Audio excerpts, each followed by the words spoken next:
picture staring at me.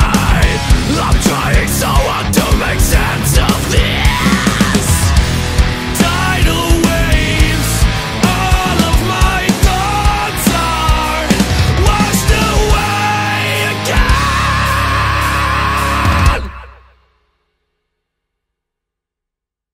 Now let's have a look at the mix of the vocals of our mini song that we produced for you to show you everything that you can do and everything that we did to make this little song. Let's have a quick listen to the first section in context, and then I will solo the vocals and we will see what we did. Like picture staring at me.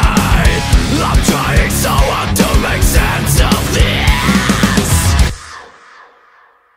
Okay, as you can hear, when I hit stop, there is a lot of reverb and delays going on. It's not so obvious in the mix.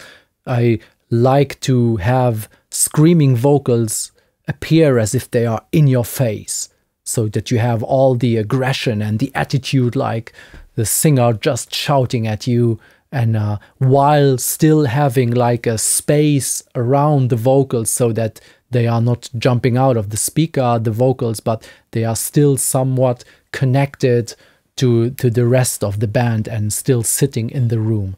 First of all, what we can mention is there are 3 vocal tracks in that first section.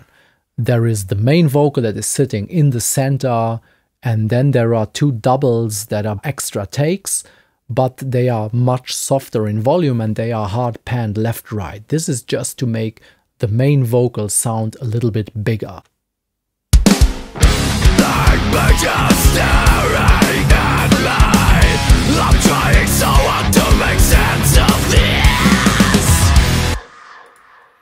If you listen carefully, you can hear that there are vocals out there, but the main goal is that you don't necessarily think, aha, 3 Marcs singing. You think there is one singer. And this is also, if you listen to some pop tracks or rock tracks or whatever kind of not supernatural music tracks, so more produced music, you have doubles and triples and harmonies almost all the time, just in such a homeopathic dose that you don't necessarily can point at them and say, aha, doubles and stuff, but they are just there to serve the purpose of making the main vocal sound a little bit larger without distracting from the main vocal. And this is kind of what we wanted to do here. Let it seem as if it was one singer, but just, yeah, enhance it to make it a little bit richer. This is maybe one thing that I want to mention too. Many people just double track. So you have one vocal and then one double. So where do you want to put this? If you put one double in the center, then you often add up with a phasing sound, because the 2 voices are slightly different and they sometimes add up in a funky way. It's as if you have, let's say, a violin and you add 1 second violin. There is the old rule, either 1 or at least 3, because if you have 2 and they are somewhat in the same tune but not quite, then you start getting some funky phase cancellations. But as soon as you add a 3rd, then you have enough variety in all of this so that you don't have these phase problems anymore. So I would strongly advise that, except if you really want that special effect, that you never just double track the vocals, but at least triple track them. 1 in the center, 1 left and right, and you just add a tiny bit of them. Treatment wise, I did exact the same thing on the backings as on the main vocal. So I can show you in this section what I did to the main vocal, and I basically did the same thing to the other 2 tracks. Okay, let's isolate this. I remove all reverb and all the stuff, and let Marc sit completely naked on our desk here. Let's listen to this. Like picture staring at me. I'm trying so hard to make sense of this. Okay, even completely dry and naked without anything. We didn't use any processing on the way in. It's just a microphone, a preamp, computer, that's it.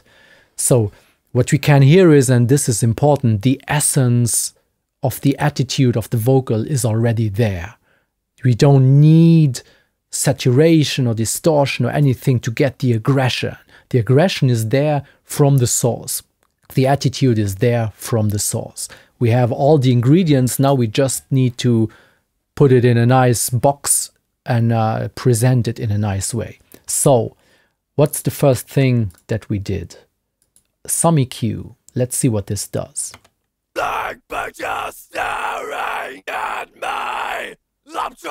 Okay, the fundamental of this kind of scream for this particular take, there is not a lot going on in the low end, but there is always a little build-up of rumble and stuff. So you have one track and then you have doubles and triples and this and that.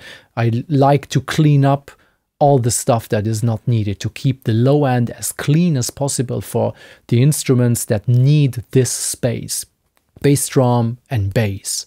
Nobody else has any business down there. So let's keep that region down there clean, so we have enough headroom and enough space for the instrument that really need it. Then there were two areas here that were just annoying me a tiny little bit. Let me isolate them to show you.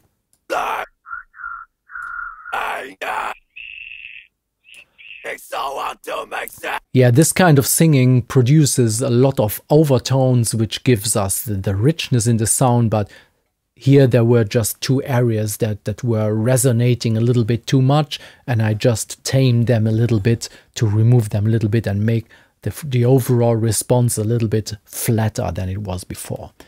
This kind of vocal doesn't have a lot of low end, so as we could see, it started around. The main part is already above 500 Hertz, and there is a lot. There is some stuff going on a little bit lower, but it's pretty soft. All the attitude and the aggression is more in the mid range, but I wanted more beef in the voice, so I pulled up R bass. It's usually, I don't know if it's supposed to be used for the instrument bass, just to beef it up a little bit, but I like to use it on instruments that are lacking a little bit of fundamental, like for my taste now this vocal. So I pulled this up, I dialed in around, yeah, roughly 100 Hertz, and what it's doing, it's like generating low end information out of what is in the higher register, so we can add up and fill up a little bit the low end. Let's see what this does.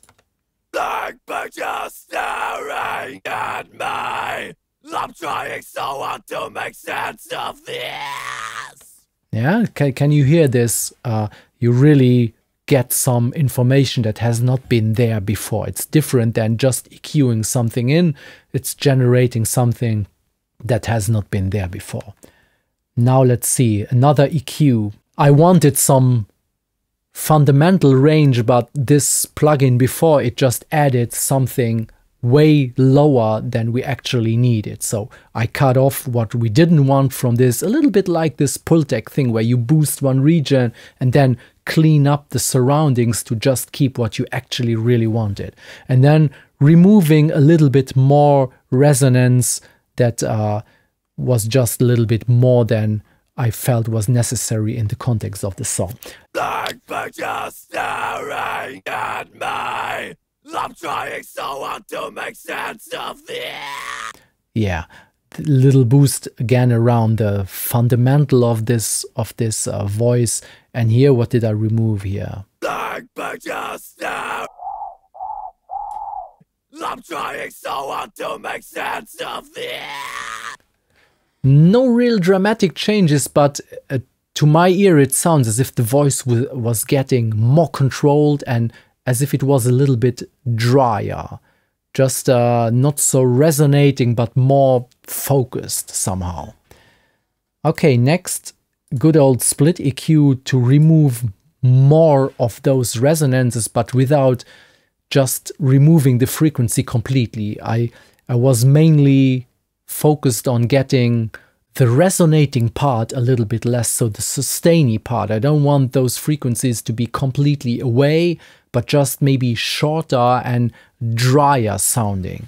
Let's see what this does. Black pictures staring at me. I'm trying so hard to make sense of it.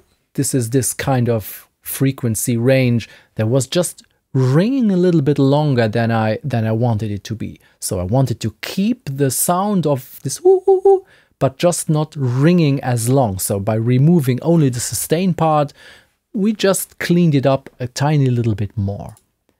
Okay, good old soothe, controlling the low end. This is basically used now as a, yeah, let's call it a bass compressor. See what it does. Black pictures staring at me. I'm trying so hard to make sense of it. With the R bass plugin, we added some low-end information that was not there before, but it's bouncing around a little bit more than I want. So this plugin is taking care of just compressing this lower register of the voice and just giving it a more even dynamic behavior.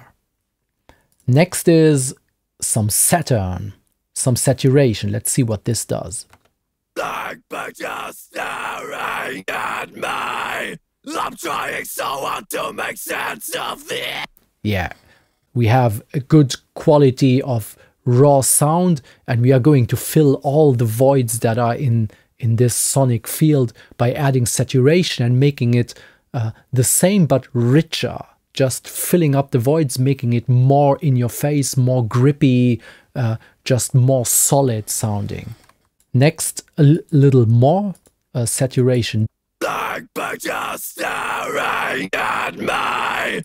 I'm trying so hard to make sense. Okay, enhancing even more this aggressive mid-range. I see that I only use a mix of 2 out of 10, so it's like parallel saturation if you want. So distorting the whole thing and then dialing in a good portion of the dry signal back in so that we just add a little bit of flavor. Next is another EQ. Very often when I'm using some saturation or heavy limiting or heavy compression, what often happens is that you get some low-end distortion, like low-frequency distortion coming out of basically nowhere. And in this case, we don't want all that crap down there, again, for the same reason, to keep that area clean for the instruments that really need that area. Let me show you what it does with and without. Black pictures staring at me. I'm trying so hard to make sense of. You can also see in the analyzer that there is just a little bit of rumble that is not supposed to be there. And then here I'm boosting a little bit of high mid-range presence. Let me show you this. Black pictures staring at me. I wanted to give a little bit of the sparkle up there just to keep the voice popping out a little bit more. That's this boost up here. And finally, I would suspect a pretty aggressive limiter. Every instrument that is really in the distortion range, be that guitars or bass, or in this case the voice, I'm not shy with extreme limiting, just shaving the crap out of it and making it very, very consistent. Let's see how much I actually did. Black pictures staring at me. I'm trying so hard to make sense of it. Yeah, solid 6-7 dB of radical brick wall limiting is the way to go. Extreme vocals, don't be shy, don't be shy. I know all the books saying, yeah, I never compress more than 2 dB and never do this and never do that. What we are doing is art. And this form of art is extreme.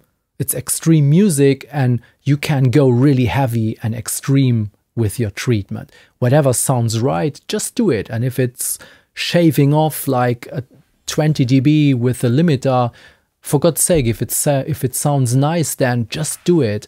More is more in this case. So just compress the crap out of it and the voice will be able to compete against the wall of guitars and everything. Now let's have a look at the spatial treatment. So what kinds of reverb did we add here? First of all, a little bit of Bricasti. This is set to a room setup, like Studio A is the name of the preset. It emulates a room. Let's see what this does. Blank pictures staring at me. I'm trying so hard to... Tiny amount, just separated a tiny little bit from the speaker. This was a first step of many steps to follow, just to keep the vocal in your face, but opening up like an actual room behind it. Like this, now it's completely dry. This will not integrate well into the mix. It will just be like the band and music and everything, and then the voice sitting on top of it. You want to integrate every element into the music, and you use room to do this. So this was one first little step. Then we have, yeah, the EMT250. It was available just in case, but I didn't seem to have used it.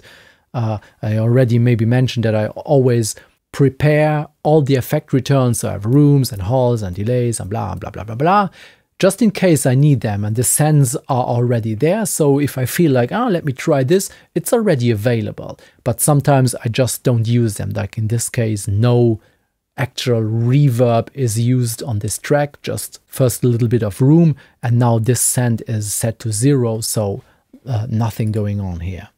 Next is some 8th delay. Let's see what that does. Blank pictures staring at me. I'm trying so hard to... The interesting thing with delays used as spatial information is that you can keep your dry signal in your face, in front. You maybe have struggled in your mixing career with reverbs. So you have a signal and you want to give it a nice room, and then you put some reverb on, and then suddenly your signal is far down in the room, it's drowned in reverb, and it's not grippy anymore, and it's like, you want it up front, and then, but then it's too dry, and then you put some reverb, and then it's too far away.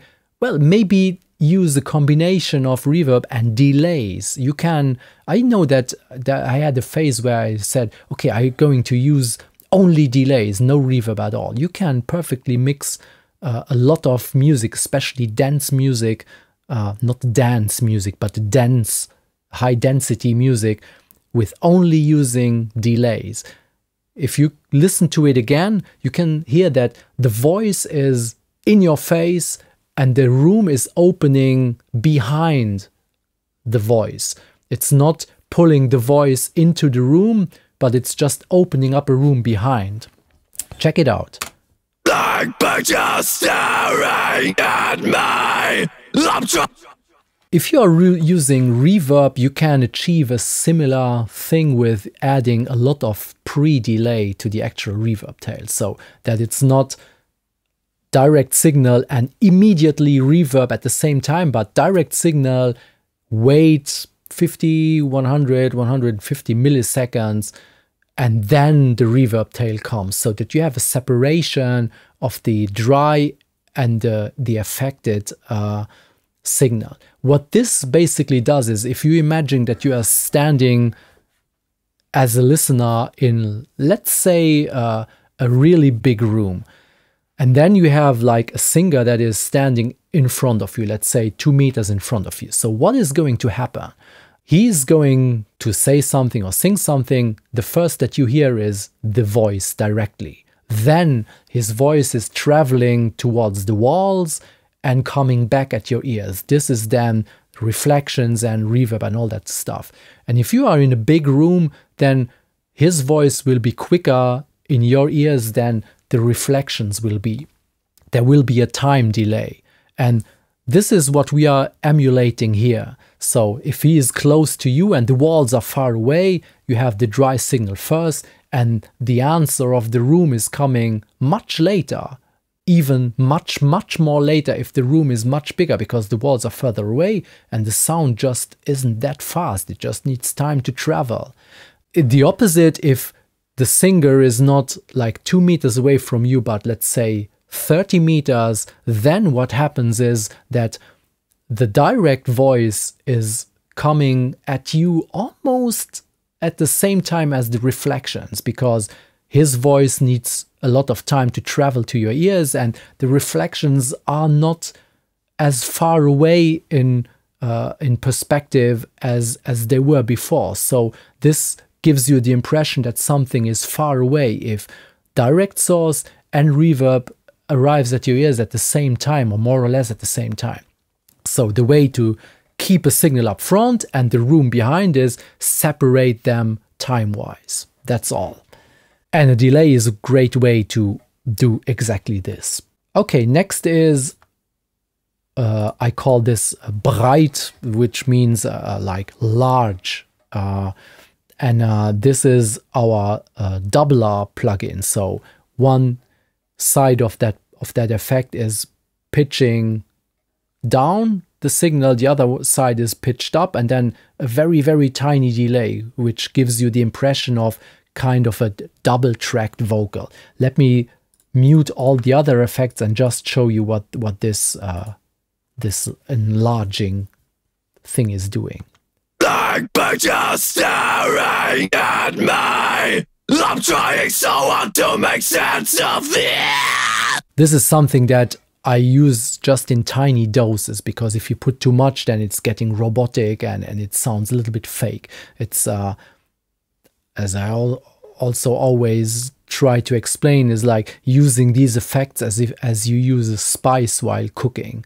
You don't add 5 kilos of salt into a soup, but you add like a little bit and a little bit of pepper and a little bit of this and a little bit of that, and not a ton of one, because if you add too much of one flavor, then it just smells like this one flavor and nothing else. But if you add many different spices, and this room information here, to me, it's like spice. You're just adding colors around and a little bit of everything, and it's going to be a nice blend and not such an obvious, aha, this is EMT 250 at full scale. And this effect especially, it benefits from just being used a tiny little bit, and then we still have the double tracked vocals to give it even a little bit more size. Next is I just put the extra effects now in solo, that you don't hear them blended with the rest, so that you can really hear what they are doing. This is I call this stereo delay. What is that? This is like a modulated, very, very short delay, which gives us, again, the same kind of double-tracked vocal effect. Let's listen to this. Like pictures staring at me, I'm trying so hard to make sense of this. Yeah, it's just pulling the vocal a little bit apart. It's like a trickery of letting the voice appear larger as it is. And if you're doing something like this with very, very, very short delays, you have to modulate them in some way, either pitch up and down or just have some modulation effect going on. Because if you don't do this, you will end up getting phase issues, because you have one signal and then you have the same just delayed a little bit, and you will have some cancellations of some sort, and it will just sound like a flanger or a phaser that you sweep around and you let it sit in one space. It's just something is missing, something is too much, and it's just weird. So if you're using this, you have to make it modulated or changed in some way, not just a simple delay. That's not going to work well. Next one is another stereo delay. Let's see what that does. Like pictures staring at me. Yeah, it's like a weird ping pong, very colored delay that's just adding some texture and some more width to the vocal. And then finally, yeah, nothing. It's not used. Listen, now let me show you again all the effects engaged, and then I mute them all at once so that you can hear the difference. Like pictures staring at me, I'm trying so hard to make sense of this. Yeah, you basically lose all spatial information and all the nice flavor that these effects give us. Okay, Just a quick trip to the second half of the song, where we originally planned on using only clean vocals, but ended up adding some of those gritty vocals as well. I just show you what I did with clean vocals that ended up only being on the sides just for a little bit of melodic clarity to that part. I show you the whole thing in context, and then we are going to zoom in on one of these clean tracks to see what we did to them. Tidal waves, all of my thoughts are washed away again. So these are not just aggressive vocals, they have some melody in, which is actually pretty difficult to get really good screaming melodic voice. Let me just solo in on one of the lead tracks. Tidal waves, all of my thoughts are washed away again. The tricky part about this kind of vocals is that you can almost not tune them, because if you feed this into Melodyne is not going to understand it completely. There is too much harmonic content. The notes are not clean. You have so much grit in there that Melodyne or such tuning programs, they will not identify these as clear notes, and if you try to pitch them, it just sounds horrible right away. So you will have to be lucky to have someone who is somewhat good pitch-wise with this intonation, or you will have a hard time trying to tune these. Fortunately, Marc pretty much nailed this, and by adding the doubles and by adding the clean tracks that you could tune if you need them, you can get some stability, even more stability into the tuning. Because let's say one vocal is up a tiny bit, but the other one is down a tiny little bit, they kind of even out each other. So if you are recording this kind of vocal and the vocalist is struggling to keep a nice consistent tuning, maybe it can help you if you just like triple track it, and maybe sometimes where he is too high, the other vocal will be a little bit too low, and it's going to even out the whole pitch thing for you. And you can add, for more clarity, you can add two voices like we have here, the completely clean voice. Tidal waves, all of my thoughts are... So we have like a gritless clean voice that is singing unisono with a more gritty vocal, just to get that melody a little bit more clean. Yeah, what did we do to these clean vocals? A little low cut, because there's just nothing going on down there. A little soothe to calm down the fundamental range of that voice. Tidal waves, all of my... So this is basically like a compressor that is looking more or reacting more to the fundamental aspect of the voice than anything else. Another compressor, I like this very, very simple and straightforward Renaissance compressor, R-Compa it's called now, from Waves. Let's see how much. I think we have pretty much gain reduction going on. Tidal waves, all of my thoughts. Yeah, just leveling that vocal out a little bit.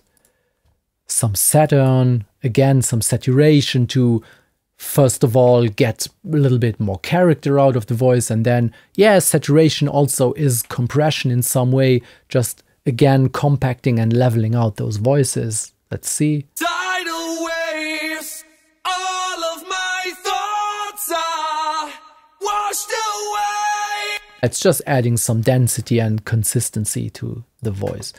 A limiter, let's see if it does something. Tidal waves, all of my thoughts. Yeah, shaving off quite a bit, since we are in a heavy and aggressive environment. We don't have these voices alone, we are here. Tidal waves. So it's loud, it's nasty, it's screaming at you, so these vocals don't need to stay completely clean.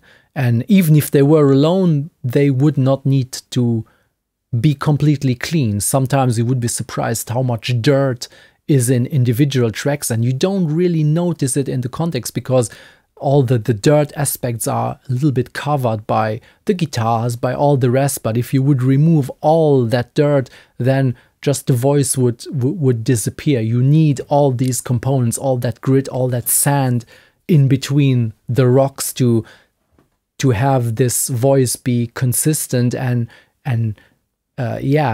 be able to punch through all this heavily competing surrounding the rest of the music.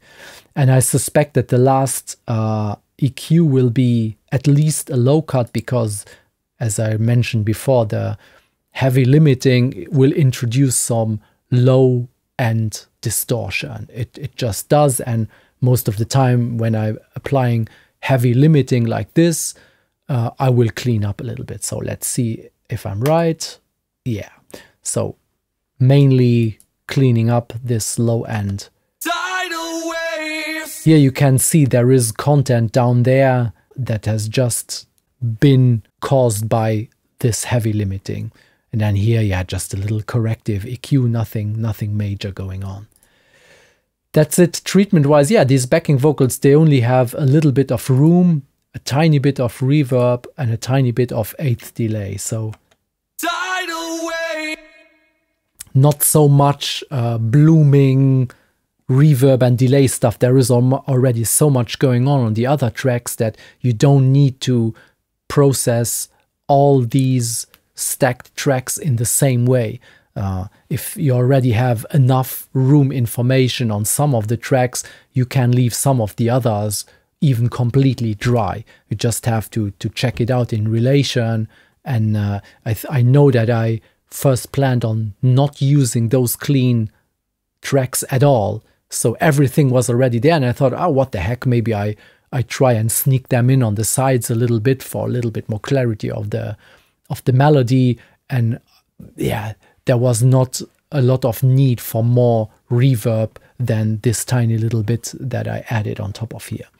That's pretty much it for the vocals. So yeah, don't be shy with heavy compression and heavy saturation and stuff like this, especially in a metal and very aggressive and attitude-rich environment like this. Those vocals need to punch through, and they will not as well if you are too gentle with the treatment. That's it. I hope you enjoyed this little walk through our vocal treatment, and maybe there's something of value for you. See you next time. Bye bye.